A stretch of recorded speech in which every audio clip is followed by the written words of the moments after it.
Morning students, we have been discussing about the various chemical properties of metals till now, and today we will discuss the last chemical property of metal which has been given in your book, that is metal displacement reaction or reaction of metals with metal salt.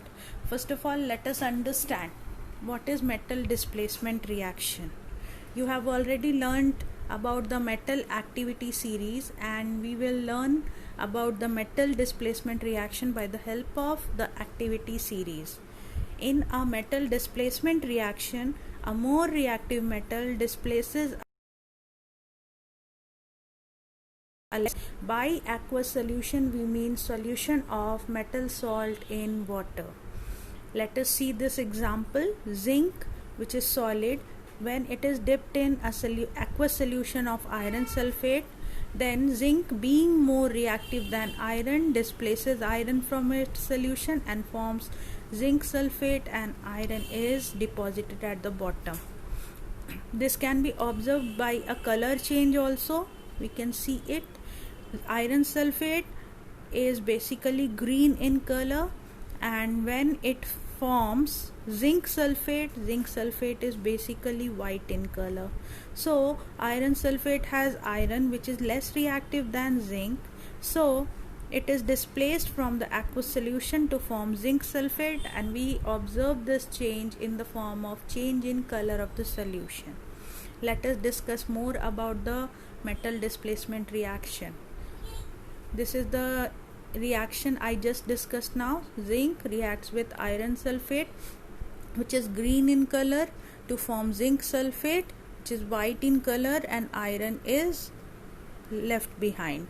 One more color change reaction we can see here. Iron, when dipped in blue colored solution of copper sulfate, iron is more reactive than copper, so it forms iron sulfate, and copper is deposited at the bottom, and we easily see the change in the color from blue to green. Now this reaction is also an example of displacement reaction. Copper reacts with silver nitrate. Copper is more reactive than silver, so it displaces it from the solution and forms copper nitrate, and silver is left behind.